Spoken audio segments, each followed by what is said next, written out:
Welcome back. और आप देख रहे हैं आपका पैसा ABL एसेट मैनेजमेंट के साथ हम बात करें कि एक म्यूचुअल फंड इंडस्ट्री या म्यूचुअल फंड के पास जाके अगर आप इन्वेस्टमेंट करते हैं तो वो कितना बेहतर है बजाय इसके कि आप पैसा अपने पास जेब में लेके बैठें। हम कुछ बात कर रहे थे कि क्यों बेहतर है म्यूचुअल फंड इंडस्ट्री या म्यूचुअल फंड के पास आना।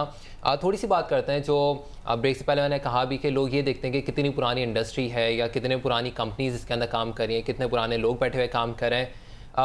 पहले थोड़ी सी परफॉर्मेंस के ऊपर बात करते हैं कि पिछले 10 सालों के अंदर कितना ज़्यादा ग्रो किया है म्यूचुअल फंड इंडस्ट्री ने, क्योंकि हमने देखा है कंपैरेटिवली बहुत सारे एवेन्यूज़ आए हैं। स्टॉक मार्केट ने बहुत अच्छा परफॉर्म किया, आपकी प्रॉपर्टी ने बहुत अच्छा परफॉर्म किया, म्यूचुअल फंड इंडस्ट्री कहाँ खड़ी हुई है? देखिए बहुत ज़्यादा ग्रो किया है। अगर आप जाएँ तो 1962 से म्यूचुअल फंड इंडस्ट्री शुरू हुई है और 1997 तक ये सिर्फ पब्लिक सेक्टर में थी और उस वक्त एक ओपन एंड फंड था विच इज़ NIT और 26 close end fund manage by ICP। अगर आप 2000 और उसके बाद को देखते हैं जबकि ये प्राइवेट सेक्टर को भी ओपन किया गया, तो अगर मैं अप्रैल 2008 को लूँ जो कि पीक था म्यूचुअल फंड इंडस्ट्री का, तो तकरीबन एसेट अंडर मैनेजमेंट जो थे वो 40-50 बिलियन से बढ़ के 392 बिलियन रुपीज़ हो गए। आज पोजीशन ये है कि 134 फंड्स हैं जिनमें 113 ओपन एंड फंड्स हैं और जिसमें तकरीबन 21 के करीब जो हैं वो क्लोज एंड फंड्स हैं। सो इन्वेस्टर के पास बहुत ही ज़्यादा वैरायटी है। They can go into equity fund, into balance fund, into money market fund, into income fund, Islamic funds की वैरायटीज़ हैं। So tremendous growth and tremendous maturity mutual fund में आई है। पर्टिकुलरली जब 2008 के क्राइसिस आए तो म्यूचुअल फंड इंडस्ट्री का साइज़ था 392। अगर आप आज देखेंगे तो वो है तकरीबन 216 बिलियन। तो जो रिडम्पशंस हुई हैं एक्विटी में या इनकम फंड में, आप देखें without any government support all the commitments वो मेट। ठीक है। इससे पहले जब ये पब्लिक सेक्टर में था तो मुझे याद पड़ता है कि 1971 में जब क्राइसिस हुए थे तो गवर्नमेंट ने आके NIT को गारंटी किया था। इसी तरह 97 के करीब जब NIT पे दोबारा रन आया था तो गवर्नमेंट ने उनको गारंटी किया था। So without any government support difficult, और जो 2008 के क्राइसिस हैं दुनिया के मुश्किल तरीन फाइनेंशियल क्राइसिस थे, उसमें इंडस्ट्री ने बहुत मैच्योरिटी शो की है। सो गोइंग फॉरवर्ड मैं समझता हूँ कि हमारी जो म्यूचुअल फंड इंडस्ट्री है इसने अप्स एंड डाउन देख के बहुत ज़्यादा इसमें प्रोफेशनल मैच्योरिटी आई है। ठीक है। Close and mutual fund, close and और ओपन एंड म्यूचुअल फंड के हवाले से बात हुई थी। इस हवाले से बात करेंगे, एक कॉलर को शामिल करते हैं प्रोग्राम के अंदर, देखते हैं कि ये क्या पूछना चाहेंगे। अस्सलाम वालेकुम। जी वालेकुम अस्सलाम जी, मैं दिलावर बात कर रहा हूँ कराची से। जी दिलावर। ये मेरा क्वेश्चन है, सर से अभी बात हो रही थी कि म्यूचुअल फंड की जो हिस्ट्री बता रहे थे। अच्छा, अभी जो CGT लगा है तो इसके बारे में आप बता सकते हैं कि फ्यूचर मार्केट क्या हो सकती है, क्योंकि हमें तो एक अच्छी एवेन्यूज मिलती थी इन्वेस्टमेंट्स की, तो उसके रिगार्डिंग मुझे ये बता सकते हैं कि फ्यूचर CGT का क्या इसका इम्पैक्ट आ सकते हैं? ठीक है, बहुत बहुत शुक्रिया, thank you. Capital gain tax के हवाले से बेसिकली कैपिटल गेंस तो लग गए हैं और वो म्यूचुअल फंड पे भी लगे हैं, और अगर तो होल्डिंग आपकी 6 महीने से कम है तो 10% कैपिटल गेंस आपको टैक्स लगेगा, और अगर वो एक मोर देन 6 मंथ्स है तो 7.5%, और अगर आप होल्ड करते हैं इन्वेस्टमेंट को फॉर मोर देन 1 ईयर तो फिर कोई कैपिटल गेंस टैक्स नहीं है। और मेरा अपना ख्याल है कि पूरी हमारी कैपिटल मार्केट और म्यूचुअल फंड इंडस्ट्री मेंटली इसके लिए तैयार थी, क्योंकि ये ऐसा सब्जेक्ट है जो कि काफ़ी सालों से एग्जाम्प्ट आ रहा था। सो मैं नहीं समझता कि इससे कोई बहुत ज़्यादा म्यूचुअल फंड इंडस्ट्री पे फ़र्क पड़ेगा। जी ठीक है फरीद साहब, क्योंकि ऑब्वियसली लोगों का ये ख्याल है कि जब कैपिटल गेन टैक्स लगा तो हमने ड्रॉप भी देखा इक्विटी के अंदर, स्टॉक मार्केट के अंदर। म्यूचुअल फंड की बात करें तो क्या स्टिल एक बेहतर ऑप्शन है म्यूचुअल फंड के पास आना? क्योंकि ठीक है, वहाँ पे रिस्क फैक्टर ज़्यादा होते हैं, यहाँ पे रिस्क फैक्टर कम होता है। वहाँ पे आपको नहीं पता कि आप कितना प्रॉफिट कमाते हैं, कितना लॉस, लेकिन यहाँ पे आपको पता है, यू हैव एन आइडिया कि आपकी इन्वेस्टमेंट सेफ है, कहीं जाएगा नहीं आपका पैसा। तो इन टर्म्स अगर कैपिटल गेन टैक्स लग भी गया है, स्टिल बेहतर जगह है म्यूचुअल फंड। जी, जैसे शायद साहब ने फरमाया कि कैपिटल गेन टैक्स जो है ये आपके गेन पर है। तो अगर आप कोई इनकम कमा रहे हैं तो आप उस पर ज़्यादा से ज़्यादा 10% टैक्स दे रहे हैं, और अगर 1 साल से ज़्यादा रखते हैं तो कोई टैक्स नहीं दे रहे हैं। तो अगर आप दूसरे भी एवेन्यूज़ देखें तो उस हिसाब से 10% टैक्स आपकी इनकम पे अभी भी एक बड़े लोअर ब्रैकेट में आता है। प्लस आपको अभी भी एडवांटेज मिल रहा है कि आप प्रोफेशनल मैनेजर के साथ इन्वेस्ट कर रहे हैं, फ्लेक्सिबिलिटी है आपको, आप 2 दिन के लिए भी इन्वेस्ट कर सकते हैं, 2 महीने के लिए, 2 साल के लिए। तो प्लस जो अमाउंट ऑफ इन्वेस्टमेंट है वो बहुत छोटा है, आप 5,000 रुपये से स्टार्ट कर सकते हैं। तो इस तरह से म्यूचुअल फंड्स ने काफ़ी सारे इन्वेस्टमेंट एवेन्यूज़ को एक आम आदमी के लिए, एक आम इन्वेस्टर के लिए खोल दिया है। तो अगर उस गेन पे उसको थोड़ा बहुत टैक्स अब देना भी पड़ रहा है तो आई थिंक कोई इतनी बड़ी बात नहीं है। और उसके लिए अगर आप दूसरी चीज़ों से कंपेयर करें, नेशनल सेविंग स्कीम पे भी 10% टैक्स है, बैंक डिपॉजिट पे भी 10% टैक्स है, तो एज सच कोई मेजर डिसएडवांटेज नहीं है। ओके, एक और कॉल हमारे साथ है। अस्सलाम वालेकुम। हेलो, अस्सलाम वालेकुम। आई गेस ड्रॉप हो गई लाइन। एक और कॉल है हमारे साथ। ओके, आई गेस एक और कॉलर हमें ज्वाइन करते हैं शॉर्टली। फर्दर बात करते हैं जो हमने देखा है कि काफ़ी सारे, क्योंकि मेरे पास मैं ईमेल्स के भी देख रहा था, तो काफ़ी सारे लोगों के ये भी सवाल हैं, स्पेशली जो आपने भी बात की कि आप 2 दिन के लिए भी इन्वेस्टमेंट कर सकते हैं, 1 हफ्ते के लिए भी, 3 हफ्ते के लिए भी, 1 माह के लिए भी। ये जो आपको एग्जिट मिलता है 2 दिन का या 5 दिन का या 1 महीने का, कितना बेहतर है अगर इसको किसी और इन्वेस्टमेंट एवेन्यू से कंपेयर करें? क्योंकि अगर हम नेशनल सेविंग्स में जाते हैं वहाँ पे एक आपको फिक्स डिपॉजिट एक फ़िक्स टाइम के लिए रखना पड़ता है। अगर हम किसी और इन्वेस्टमेंट में जाते हैं तो उसमें भी एक टाइम पीरियड है कि इतने टाइम से पहले आप नहीं निकाल सकते। इसके अंदर प्रॉफिट्स कितना वेरी करते हैं? म्यूचुअल फंड्स जो हैं ये डेली बेसिस पे अपनी वैल्यू डिक्लेयर करते हैं और प्रॉफिट डिक्लेयर करते हैं। तो इस पे जो मुनाफा होता है ये रोज़ाना की बेसिस पे मिलता है। अगर आप इसको कंपेयर करें नेशनल सेविंग स्कीम से, जहाँ कम से कम 6 महीने या 1 महीना तो आपको पैसे रखने ही पड़ते हैं अगर आप रेगुलर इनकम पे भी जाते हैं, तो आप म्यूचुअल फंड्स में आके अब जैसे कि अगर आप बहुत ही अगर कलील मुद्दत के लिए भी चाहें पैसा रखवा सकते हैं, चाहे 2 दिन हो चाहे 2 हफ्ते हो, और उस पर आपको रेट ऑफ रिटर्न वही मिलता है जो आपको लंबे अरसे के लिए रखवाएंगे मिलेगा, आपको कोई डिसएडवांटेज नहीं होता।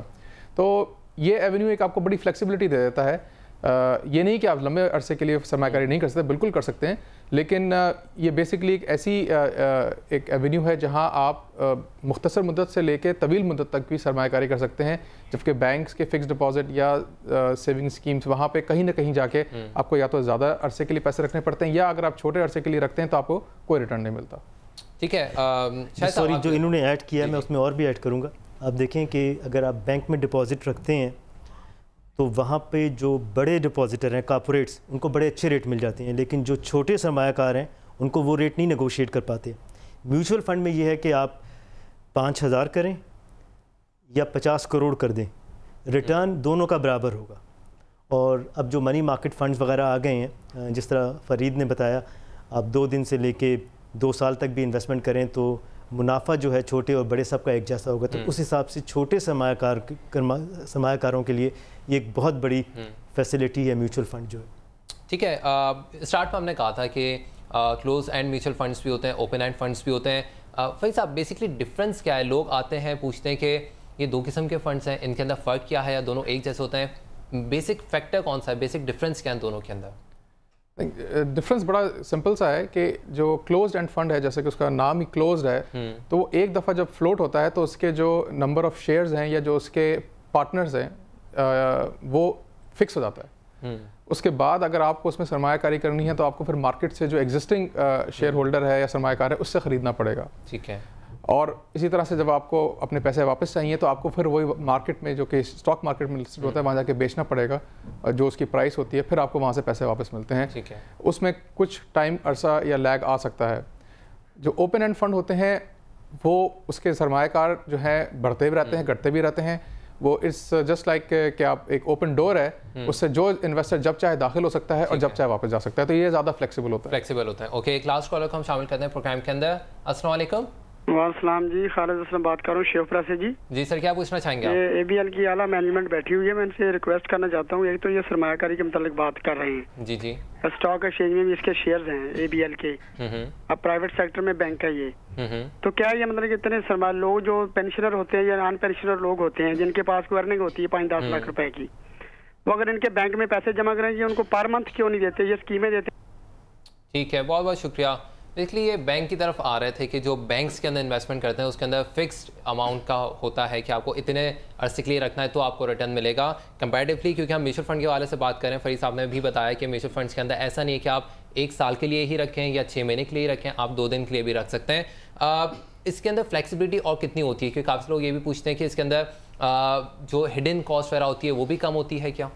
जी हाँ, इसकी एक्चुअली ऐसा कोई हिडन कॉस्ट होती नहीं है। जो फंड मैनेजर की फ़ीस होती है वो आपको अपफ्रंट पता होती है, और आपको जो रिटर्न मिल रहा होता है वो तमाम फीसें काट के नेट रिटर्न मिल रहा होता है। ठीक है। तो जो म्यूचुअल फंड की प्राइस होती है वो तमाम ये फीसेस हटा के आपको मिल रहा होता है, और जो रिटर्न पब्लिश होता है या जो आप देख रहे होते हैं वो वही होता है जो कि आपके एक्चुअली जेब में आता है, सिवाय इसके के अगर आपको कैपिटल गेन टैक्स देना पड़े, क्योंकि वो टैक्स तो एक उसके ऊपर से होगा।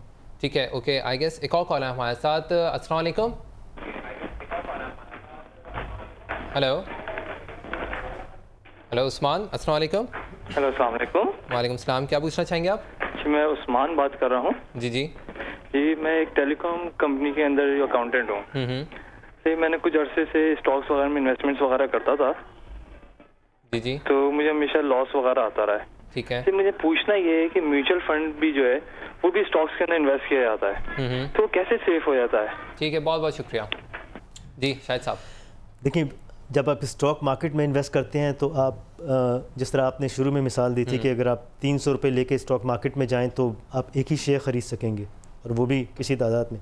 लेकिन वही आप जाके किसी म्यूचुअल फ़ंड में करेंगे और उस म्यूचुअल फ़ंड ने इन टर्न 10 सेक्टर में और 40 कंपनियों में किया हुआ है, तो एक्चुअली आपको उस सब का बेनिफिट मिलता है। तो सबसे ज़्यादा बेनिफिट तो होता है कि आप अपने रिस्क को डाइवर्सिफाई कर सकते हैं by investing in a large number of companies and by investing in different sectors. तो उस तरह ये इन्वेस्टमेंट जो है काफ़ी रिस्क को ये मिनिमाइज़ कर देती है। प्रोफेशनल मैनेजमेंट, और प्रोफेशनल मैनेजमेंट इसकी बहुत बड़ी है कि एक्चुअली स्टॉक मार्केट में investment is a very professional thing, is a whole time job. जबकि जो म्यूचुअल फंड है उनके पास जो टीम होती है, रिसर्च की टीम होती है, फंड मैनेजर्स की टीम होती है, ट्रेडर की टीम होती है, जो ऑल द टाइम मार्केट से एसोसिएटेड होते हैं, so they can manage the fund in a much better manner. ठीक है। अच्छा, ये कॉन्सेप्ट क्यों है कि लोग हमेशा म्यूचुअल फंड को स्टॉक मार्केट से ही कंपेयर करते हैं? आई गेस बहुत मेजर डिफरेंस है यहाँ पे। स्टॉक मार्केट के अंदर आपको वो एक्सपर्टीज नहीं मिलती जो म्यूचुअल फंड के अंदर मिलती है। नहीं, आप ठीक कह रहे हैं। लोग काफ़ी कंफ्यूज कर जाते हैं कि म्यूचुअल फंड का मतलब है कि स्टॉक मार्केट में इन्वेस्ट करना, और जैसे कि हमने पहले वजाहत की थी कि म्यूचुअल फंड्स बहुत तरह के होते हैं। बहुत सारे फंड ऐसे होते हैं जो स्टॉक मार्केट में नहीं इन्वेस्ट करते, वो सिर्फ फिक्स्ड इनकम या डेट सिक्योरिटीज़ में करते हैं, और उनका रिटर्न जो होता है बहुत स्टेबल और बड़ा कंसिस्टेंट होता है, और उनका कोई स्टॉक मार्केट से ताल्लुक़ नहीं होता। लेकिन कुछ फंड्स सर्टनली ऐसे होते हैं जो स्टॉक मार्केट में इन्वेस्ट करते हैं, और जैसे शाहिद साहब ने कहा कि आप अपना पैसा उन फंड्स में रखवाते हैं जो कि पूल होकर बहुत बड़ा अमाउंट हो जाता है। ठीक है। फिर उस अमाउंट से वो जो फंड मैनेजर है वो मुख्तलिफ कंपनियों, मुख्तलिफ सेक्टर्स में जाके इन्वेस्ट कर सकता है। प्लस उसके साथ एक रिसर्च की टीम होती है जो कि कंपनियों से मिलते रहते हैं, उनको एनालाइज करते रहते हैं, टाइमिंग का उनको एक बेहतर आइडिया होता है, उनको ब्रोकरेज कम पड़ती है क्योंकि वो बल्क में ट्रेड करते हैं। तो उस तरह से एक इंडिविजुअल इन्वेस्टर जो कि सुबह जॉब करता हो या कोई हाउसवाइफ जो जिसको पास टाइम नहीं होता कि वो स्टॉक मार्केट को फॉलो करे, उससे कहीं ज़्यादा बेहतर तरीके से ये फंड मैनेजर जो है आपका पैसा मैनेज कर सकते हैं। और इसकी कॉस्ट जैसे कि मैंने बताया कोई खास नहीं होती, और बहुत ही मिनिमम फीस बेस। ओके, बहुत बहुत शुक्रिया फरीद साहब आपका ज्वाइन करने का, और शायद साहब आपका भी ज्वाइन करने का। हम बात करते हैं म्यूचुअल फंड्स के हवाले से। अगले हफ्ते इसी टाइम मिलेंगे और हम फर्दर बात करेंगे म्यूचुअल फंड इंडस्ट्री के हवाले से। टिल देन, अल्लाह हाफ़िज़।